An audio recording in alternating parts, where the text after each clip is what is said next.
Happy Camper Radio. The Happy Camper Radio Show is back at you again. I'm Skip. I am a happy camper, and no question about it, my friends. Hang around with us long enough, we will make a happy camper out of you. Oh, it feels so good, Daniel, today. Yeah. Got some rain. Got some rain this afternoon. You're off. Yep. But you just got back from a magnificent weekend getaway. Yeah. And you've got a lot to talk about. I know. Yeah. Oh, yeah. I didn't even know you were leaving town. Hey, the secret's out. Yeah, the secret's out. Yeah, after you get back. But I'm sure it's going to be a good story to tell, and you got a lot of photos to share with us, too. I got a few. Okay. Episode 253 of the Happy Camper Radio is coming at you right now. Stick around for it. Glad to have you on board. Happy Camper Radio. And, of course, the Happy Camper Radio Show can be heard all around the world by great listeners just like yourself. We are in just about all the major podcast directories. You have no further to look than any one of them. Uh-huh. Yeah, and I don't have the list in front of me right now. I mean, I talk about it. I use Overcast. It's like $10. It's $10 a year, but you can take out the small silences in the podcast, and you can speed it up if you want. So there's a lot of options, and it's really nice. You are actually paying for a service, Daniel. Like me, you're the man. You're the man of free. Well, you got to spend it on the good stuff, like Dave Ramsey. We should talk about that too. No, we're not going to go in there. We had a long discussion about that last night. What was that, Daniel? You can go ahead and share it. I mean, we're not. It was a TikTok. I watch TikTok because I'm a kid. Because you're a kid and I don't. Okay, yes. so I'm an old man. So I was watching this TikTok, and I came across a Dave Ramsey TikTok, and he's like, if you invest in a boat, a car, or a RV, then you're just wasting your money. And I was like, what? How are you supposed to have fun? And like I sent it to you, and we were talking about meeting up today for the show, and you just went off. You were like, what's he doing on vacation? What is it? I was like, he wants you to live poor and out of debt. He doesn't believe in credit cards and all that. But I mean, it works for some people. But we down here in the South, we live by the Clark Howard motto. So maybe that's what other people do. But this is Clark Howard country. Like they got Pepsi country and Coke country. This is Clark Howard country. Well, Daniel, I went into debt with my RV. Uh-huh. We talked about that, and I wouldn't change the decision I made for anything in the world. Oh yeah. Okay. And I've been an RV man now for about 6 or 7 months, but I have not forgotten where I came from, which brings us to today's conversation. Okay? And we're going to get into that. Yeah, but folks, if you enjoy listening to the Happy Camper Radio Show, on any one of the podcasts, you can always like us on Facebook. You can follow us on Twitter at Camp Talker. And, of course, we're on the web 24/7 at www.happycamperradio.com. Make sure you check us out on YouTube. It's one thing to listen to us on the podcast, but to watch the show. Yeah. Yeah. Once you find us, look for that little red box right down here with the pup tent, okay? Just click on that, and you're going to become a subscriber to the show. Well, Daniel, you went up to Franklin, North Carolina. You were telling me last night. I did. I was there once. It was for a brief moment. Right. All right, and I ended up coming back, and I decided I'm going to head up that direction again real soon. It's very pretty. It's lots beautiful. of waterfalls. Lots of waterfalls. Lots of hiking. Tons of hiking. It's around Bryson, which is right on the edge of the North Carolina part of the Smoky Mountains. And it's weird because I always think of the Smoky Mountains as like Gatlinburg and stuff. But I've been to Cherokee as a kid, and that's a really cool place. And they've got a casino, and I think it's a reservation, but I don't know. But they've got a bunch of Native American stuff there, and it's a lot of fun. And they got all kinds of it's a lot of fun stuff for the kids. But we went on a few after my initial hike. We went on a few hikes at outside of Bryson, and we saw a couple waterfalls. But so to start stuff off, so I was off on Friday, and I was trying to get ready and prepared for all this. And when I went to Cumberland Island with Deidre to go hang out with Luke, your son-in-law, he had this torch thing where he lit the fires, and I thought it was the coolest thing in the world. And so I was calling all the REIs around, and this is something that bothers me about stores nowadays. It's like you look online and it'll say, "Oh, they have, five of whatever you want," and you call them up and like, "Hey, do you have it?" Yeah, it says it's in stock, and then you come there and be like, "Oh, no, that's I think they meant we were supposed to have some tomorrow because we get the truck tomorrow, and like you've wasted your time and everything." So anyway, so I called the Atlanta REI, and on the website it said they had 3 or 4. So I was like, "Hey, do you have any?" So, "Oh, well, it says on our computer we have 4 of them. Let me go check." Waiting. "Oh, we don't have any. But in Perimeter it says they have 11. I was like, "Okay." And then I called Perimeter, and they're like, "Yeah, we have some." And like they put me on hold for a while, and they go get it. And I say, "Do you have it? Do you have it in your hand?" They're like, "Yes, we have it in our hand." So I had to go up there. But anyway, this thing, it's a torch where you connect it to one of your gas. Your 1 pound gas your propane propane tanks. Okay. tanks. And you just turn on the gas and you light it, and you can start a fire like nobody's business. So I got that for my trip up to continue the Bartram Trail. So anyway, so I got that. I was all packed. I was all ready. Got my new tent. I was really excited about that. Got my my custom made Tyvek. If you've seen our video on me setting up our tent, I measured out the Tyvek and cut it out.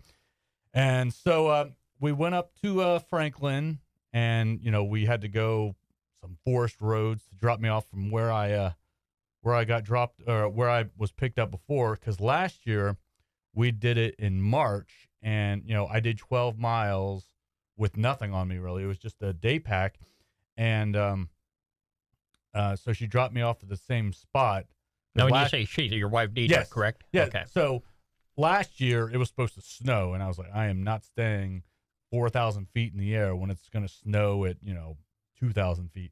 So I wasn't gonna camp last year. So I just continued what I was gonna do last year. So I started down the trail and everything, and they had a big old it was called Rockside Mountain or something like that. There's a lot of beautiful sights and stuff, and it just it's weird because like whenever I start a hike, I'll get like 2 or 3 miles into it, and I'll be like, "Oh, what am I doing? What am I doing?" You're aging. Well, yes, I'm aging. But for some reason, like after a while, you just hit a groove. And the thing I like the most about hiking is like literally I will try to think about work, and nature won't let me. Like I'm in like some kind of utopia, Garden of Eden that won't let me think about bad things. All I'm thinking about is, what's around the corner. Hold on, I don't mean to interrupt you, Danny, but you're telling me that you go away for a weekend adventure. Right. All right. And you can't get work off of your mind? No, I'm saying I can't think about work. I'll try to think about work. Why? And it won't happen. Why? I don't know, because I think about work every other time. But the thing I like about it, you need some therapy. But the thing I like about it is that nature won't let me think about work, and I love it, and it's just amazing. And I just anyway. So so I was hiking and everything, and it wasn't a long hike. This was just to get to the end of the first long section. That's a continuous section because unfortunately it cuts off at Hickory Knoll, it's called, and it continues like on the other side of Franklin and intersects with the AT and everything, and then goes to the end. But I was just doing about 9 miles, so I did like 6 miles that day, and I was only going to do 5 miles, but I didn't see any campgrounds that I liked too much. So anyway, so I was hiking, and so on my map, there's it tells you all the campsites and water and everything, and there's a one area where there's a side trail that will take you up to this thing, and it said the bus. And I'm thinking the bus. I'm like, so I guess like you call for a bus, and it's like, like a pickup and to go to the hostel because, Right. people do through hikes. No, it's a bus. It's a bus in the middle of the woods. I don't know how it got there. And before we started, I was looking up how it got there, but there is a school bus in the middle of the woods. Okay. It's like from the 60s. I'll give you some pictures, but like there's a school bus from like, I'd say the mid to late 60s just sitting in the middle of the woods. Was anybody on the bus? No, it was an old bus, but like I thought about like maybe sleeping there, but like Okay. that it was just so amazing to just see a bus. The Bartram Trail. Right. All right. Is this any way associated with the Appalachian Trail? It merges into the Appalachian Trail a little It bit. merges. Okay. On the other side. So I think about maybe half a mile or so. How long is this Bartram Trail? 112 miles. Whoa. Okay. No That's wonder. what I'm doing No wonder you didn't do it in one weekend. Oh no. Okay. Oh, you'd have to like if I was going to do it, it would probably take me probably 10 days. Now, I imagine there's a lot of terrain, being the fact that, once you get out of the North Georgia mountains, it gets even more rugged up there. So you probably had a lot to deal with. I'm surprised Gary didn't go with you. Yeah, I was asking him about it, and he had to work on President's Day because it was President's Day weekend, and so I worked for the government, so I got off. But it wasn't bad. It was the thing. Another thing I like about walking on trails, you never know what you're gonna find around the corner. So there was a bunch of big boulders and like little hovels to where it looks like animals made of set up or people set up. It was very interesting. But so anyway, I found my camping spot. I set up and everything, and you're not gonna like this. I had internet the whole time, so I was listening to my Spotify, and I was watching TikTok at night, and the good thing is I got to call Deidre if I whenever I wanted to, but it's nice to stay connected just in case something happens. But so I set up my camping site and everything, and tried to start a fire. I had a lot of little sticks.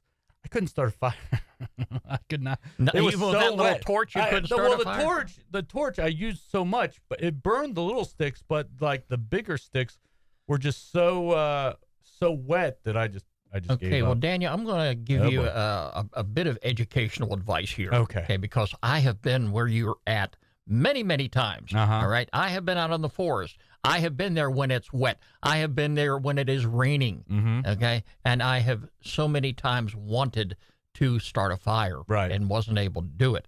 But, if you're like myself, every now and then you pick up a magazine, an outdoor magazine, and you find out what somebody else did. Mm-hmm. All right. And you're going, wow, let me try that the next time. Mm-hmm. Okay. I'm going to go ahead and add a little something to your backpack that's Okay. not very heavy. All right. Okay. But when you get out there, and folks that are out there listening to us and watching us on YouTube, you may even be able to relate to this yourself. Next time you go to Walmart or Home Depot or to a hardware store somewhere, get yourself a little bottle of Elmer's rubber cement. Ah. Okay. Now, it's just a little bottle about that big. Mm-hmm.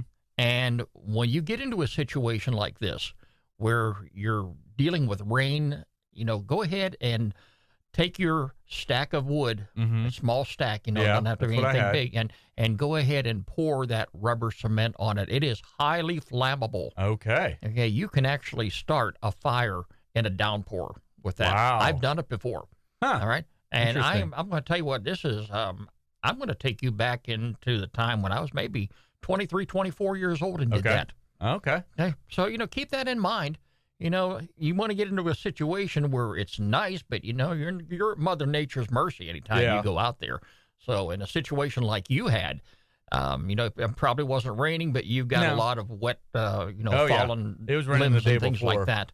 Yeah, so you want to go ahead and just go ahead and carry that little bottle with you. Okay. And you just have to go ahead and light it and then build your fire from there. Okay. And once those embers get hot enough, you'll be able to add on to it. So that was something that'll work for you, I'm sure. That's interesting. Okay. Well, we did our before we got there, we stopped in Clayton on the way up because it's so interesting to do a trail over the years because you think, okay, Deidre stayed in that hotel when I first started. We went here afterwards, but it's like you can see it's like a progression. I always equivocate my my travels on this trail as like Lord of the Rings because I mean I've been doing this trail since 2020, and you know I'm probably only halfway there. But it's just interesting to see the new things and the different sites, and it's good to do. I mean, a lot of people like to do it all the way through, but like I like to do a little bit and then take off, and like you get to experience the city around and like the stuff to do around and all that. Right. But anyway, so I you know I set up my tent, and man, that tent is amazing. It's so full, and it's a 2-person tent, so I could put all my stuff in there. And, you know, I had no problems. And this was the tent that we set up here in the backyard. Yeah, I love that. And this tent. was the first time you slept in it? Yeah, it was nice. Okay. It was really nice. Mm-hmm. But the only problem is, like, late at night, you would hear dogs barking because, like, down in the valley, there were, like, farms and stuff. You'd hear dogs barking. And, like, so, you know, I'm in the woods, and so there's leaves rustling all the time. And for a little while, I was getting all worked up about, is that a raccoon? Is that a mouse? Is that a bear? That's about the only thing I got worried about because I was like, if there's a bear coming down this trail, I'm toast. I am toast. Well, you weren't cooking bacon or putting honey over anything, No, were you? no. Okay. Well, I don't think you'd have a problem with bears, but I know they're up there. Yeah. And, but, you know, Daniel, speaking of bears, you talking about, you went through Clayton, Georgia, correct? Yeah.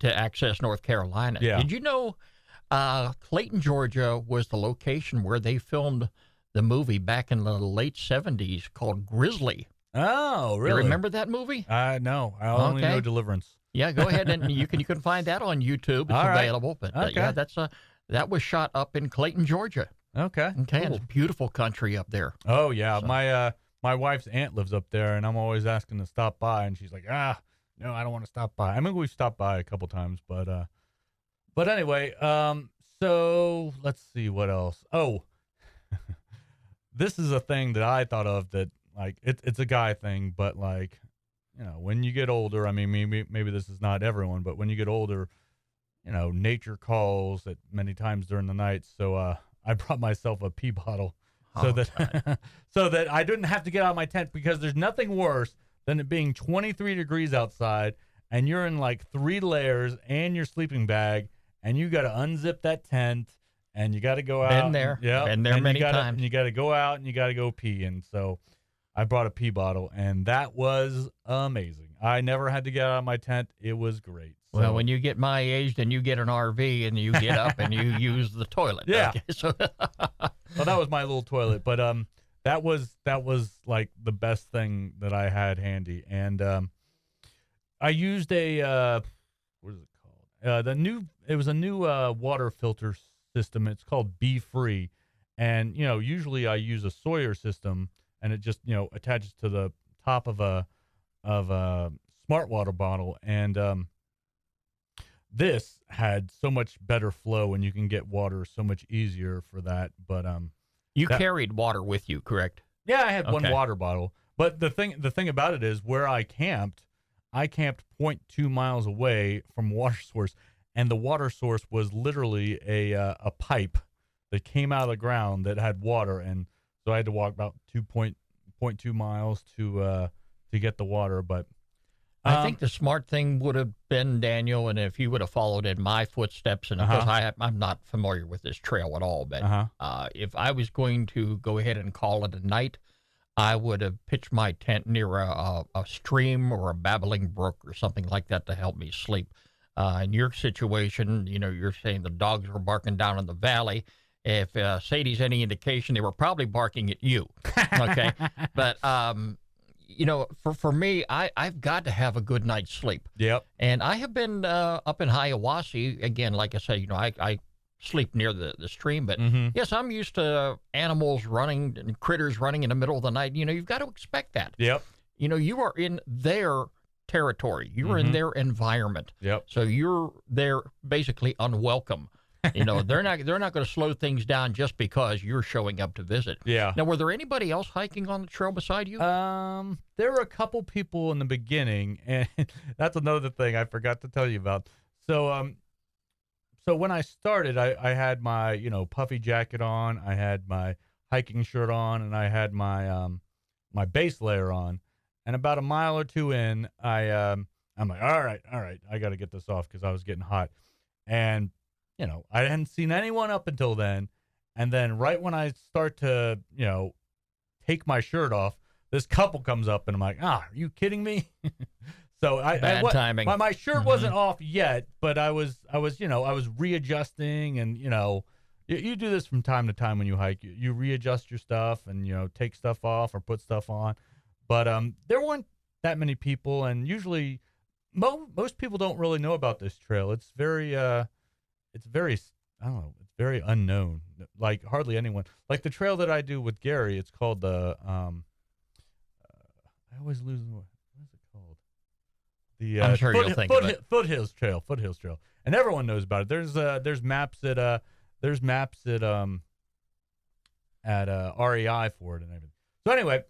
So I ate some beef stroganoff that night, and that was really good. The little Mountain House dehydrated meals, so that was really good. And I woke up the next morning and ate one of the Mountain House breakfasts, and 3 miles later I was done. And so I met up with Deidre. Where did you leave her at all this time? She was in Franklin. She rented a little Airbnb cabin. It was like a little, I don't know, like Beverly Hillbillies cabin. Okay, that's probably where I would stay. That's what it looked like. But it was this old house, and I'm surprised that she didn't go with you. And you indicated this is a 2-person tent. It is a 2-person. It's tight, but it's a 2-person tent. Okay. But I don't know. I mean, I don't know. All right. But so anyway, so we met up the next day. And we went to this tap room in Franklin. It's called the Lazy Hiker, and that was a lot of fun. And they're really oriented towards the Appalachian Trail, and they have these banners at the place where people can sign their name if they're through hiking or section hiking the AT. And I think to myself, where is all the people that are hiking the Bartram Trail? No one does that. But anyway, so after that, we went to a gear place. I forgot what it was called, but it was a gear place, for outdoor gear, because I wanted to wash my stuff, and I wanted to get some of the special liquid to wash my stuff. And they had all these pictures of, hikers and stuff. And wouldn't you know, I found Gary on the wall. Did you? So that was really cool.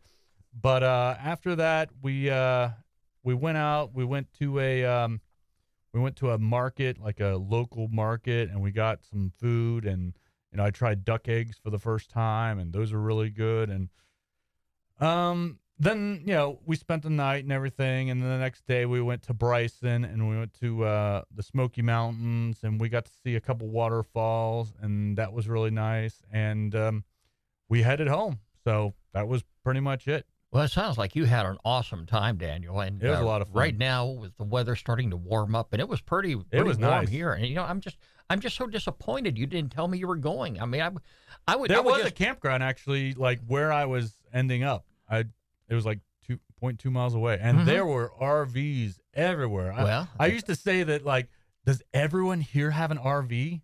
It is ridiculous how many RVs there were around there. I thought about you the whole time. Well, I'll tell you what, you think about me again, because the upcoming season for me is going to start. I already have my first camping trip booked. And I saw. I made that about 6 or 7 days ago. I am going back to the Baldridge Creek campground, Daniel, up on Lake Sidney Lanier. All right. I found a spot up there, and one thing that I learned is, when the season starts, you've got to jump right on board and get your reservation in early if you want to get one of those good spots. Now, being the fact that I've been to this campground before, I found a few places up there. I'm like, wow, next time I show up, here's where I'm going to go. Well, there's other people that like that site too.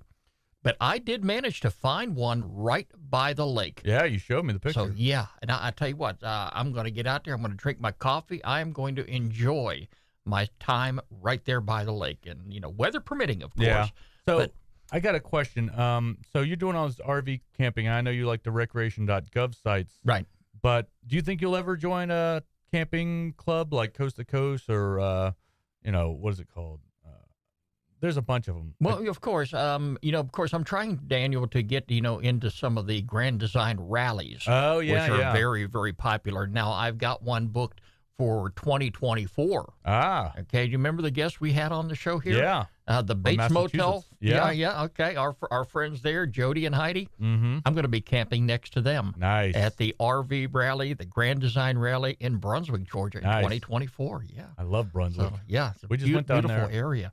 But, Daniel, I could not resist. I made that reservation for the end of March. I think it's March 26th through the 30th. I'm going to be staying there. This past week, I sat down and said, no, I cannot sit here and count down the days. Right. So I went ahead and booked a campsite it's in 3 weeks from now. Okay. Okay. Who's counting? I'm going to be staying at the McKinney Campground up on Allatoona Lake. Oh, nice. So I'm looking forward to that as well. So my camping season is just about underway. But, I love sitting here and hearing the stories from you. Yeah. Because, it brings back so many memories of the days when I was primitive camping. Now, I've never been a trail hiker. Yeah. And I doubt I ever will be. Just a few days ago, we went over to Stone Mountain Park, Sadie and I, and we hiked a mile and a half trail over there, and I was wore out. Okay. I was wore out, and she was getting her second wind, wanted to go ahead and keep on going. Yeah. But, we got our exercise in, and that's about the time I found out that you were out of town. Yeah. And I said, well, okay, I can't wait for Daniel to come on back. I had Some to great get stories to tell, yeah. It's just, I don't know. The weather down here is so weird. It teases you because, it'll be nice and warm in February. And, like a lot of Atlanta natives know that it was nice in February. And then all of a sudden in March, it had like the biggest blizzard we ever had. I think it was like a week or two before our spring break when I was in high school. And you just never know because like right now we feel like it's spring, it's time. We need to get out there, get the camper unwinterized. It's time to hit the road, but you just never know. Well, today begins the sanitation process for me, Daniel. Oh. I'm going to start getting the RV ready to go. I mean, she got a good bath last week. Mm-hmm. All right. I got some great artwork in there right now, really making it feel outdoorsy. That's making the it feel funnest part. comfortable. You make it your own. That's right. You make it personal to yourself.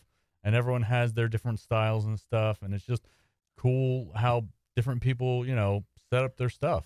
But, sometime this year, depending upon you and Deidre's work schedule, we're going to get out there and be camping side by side, and we're going to take a show right along with us. Definitely. And we're going to have a great time with it. Daniel, it's now time for our featured campground of the week, right here on the Happy Camper Radio Show. Happy Camper Radio. I kind of got psyched up, Daniel, when you told me North Carolina, Franklin, North Carolina, and I just couldn't resist. Daniel, there is a campground not too far away from there. Okay. It is the North Mills River Campground, and it's located near Horseshoe, North Carolina. The North Mills Campground is a rustic mountain getaway in the Pisgah National Forest. Ah, that's where Gary lives. Oh, does he? Okay, and it's in western North Carolina. Located just outside the popular city of Asheville, the campground provides access to a variety of cultural and natural attractions, including the Arboretum, I hope I pronounced that right, the Scenic Blue Ridge Parkway. Yep, My brother brags about that all the time. Can't wait to get down there and ride that. All right, and numerous hiking, fishing, and mountain biking opportunities. Check out the information on their website. I'm going to have a link to it all week long on happycamperradio.com. Be sure to sign up for a recreation.gov account if you haven't already done so. And if you do have one, all you have to do is sign in. We're going to have a link to it, like I say, all week long on happycamperradio.com. And Daniel, since you've sat here so much and bragged about North Carolina. Oh, you'll be bragging pretty soon. I'm ready to hook up the RV and head up there right now. And you know something? this might be a campground that I'll have on my radar. Yeah. Because the pictures I looked at here on the website, it is so rustic. That is my kind of Have you environment. ever been on the Blue Ridge Parkway? Yes, I have. Oh, yeah. I love that place. It is, okay? But this, they have a couple spots up there right now, a couple campsites, should I say, that are on a first-come, first-served basis. The actual season opens up for that's reservations. what I was about to say. A lot of the campgrounds I went by, the season wasn't open yet. Yeah, so but this one here starts on the 26th of March, which is that could be the day that I'm heading up to Lake Lanier. But this is one campground I'm going to keep on my radar. It is the North Mills River Campground, and it is our featured campground of the week right here on the Happy Camper Radio Show. Skip and Daniel Yeah. on happycamperradio.com. And as always, if you have a campground you'd like for us to feature on the program, we'd love to hear about it. Just get in touch with me, Skip, S-K-I-P, at happycamperradio.com, or this guy, Daniel at happycamperradio.com. and by all means, be sure to include a link to the campground website. Well, Daniel, that's going to wrap up today's episode of the Happy Camper Radio Show. I was dying for you to come back and talk to me about this little camping adventure you went on. You got to keep me posted about those things, though. Yeah, I know. All right. But Whenever hey, there's a 3-day weekend, I might be going out. okay, yeah, just keep me posted about it, and I'd love to hear about All it. right. Remember, friends, every pet deserves a loving home. I want you to do exactly as I did. Visit your local shelter and adopt a pet today. Find us on the web. We're there 24/7 at www.happycamperradio.com. You can like us on Facebook, follow us on Twitter at Camp Talker, and subscribe to our YouTube channel. The Happy Camper Radio Show is a presentation of Skip Huber Productions. I'm Skip. I am a happy camper. Daniel, he came back, and he's a happy camper more than he ever was. We're going to make a happy camper out of you. Talk to you again real soon, folks. This is Happy Camper Radio.